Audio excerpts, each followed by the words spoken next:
You're recording.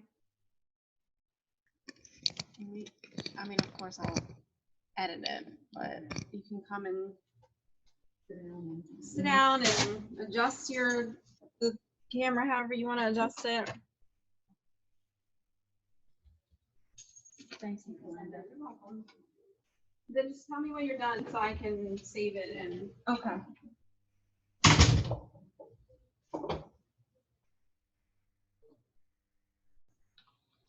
Hello, good afternoon. My name is Tyshell Noble. I'm the Assistant Nurse Manager for PCU.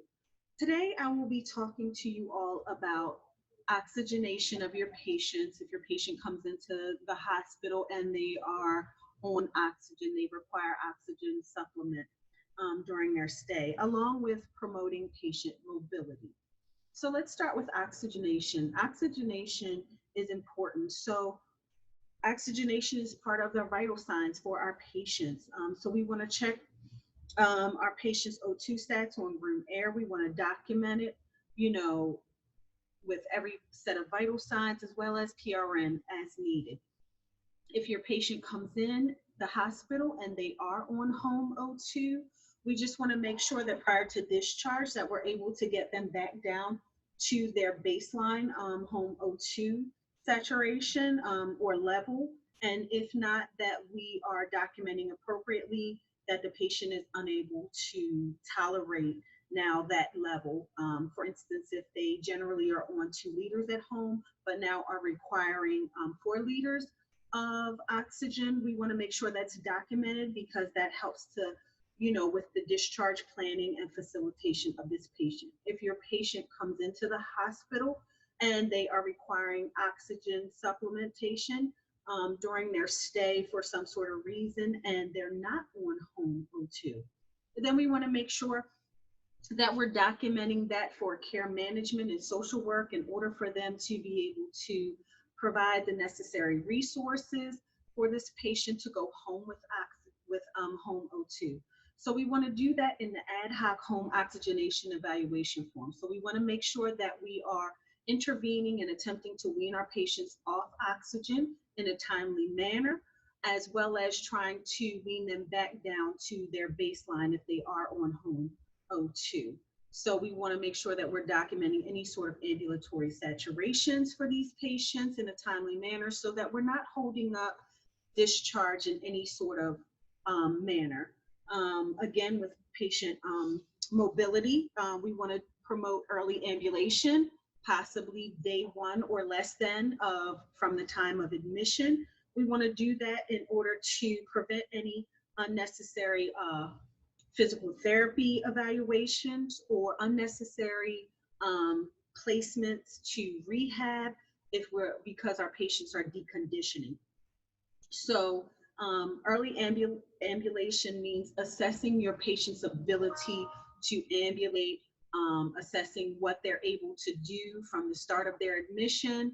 And if you see any limitations, that you are intervening early, communicating with the doctors and all of the interdisciplinary staff to request PT/OT eval so that they can get an assessment in appropriate time so that we're able to get them to the proper facility and or home services can be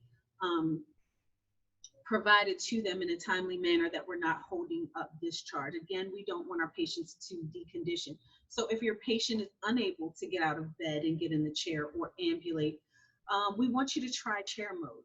Put your patient in chair mode, document that they are in chair mode, and monitor their ability to tolerate the chair mode.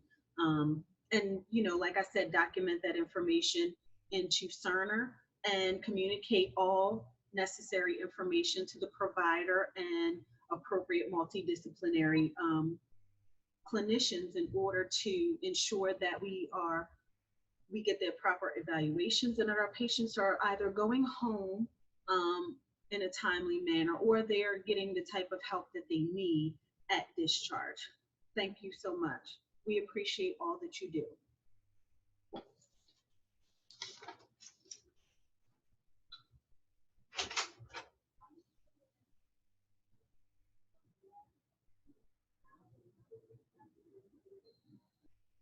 Ah.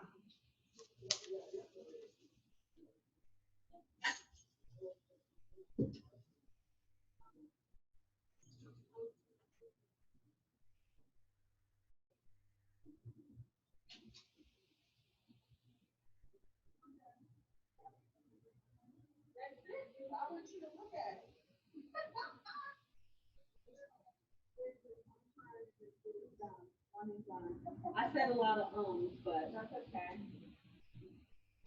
Cole, just look at it so you can tell me if I put everything. Tamara wouldn't even stay in here while I watched her. She was like, "No, I can't stay in. I can't watch it." Did you stop recording? No, because I didn't want to mess with her. I said I'm not gonna mess with anything on her computer. I know how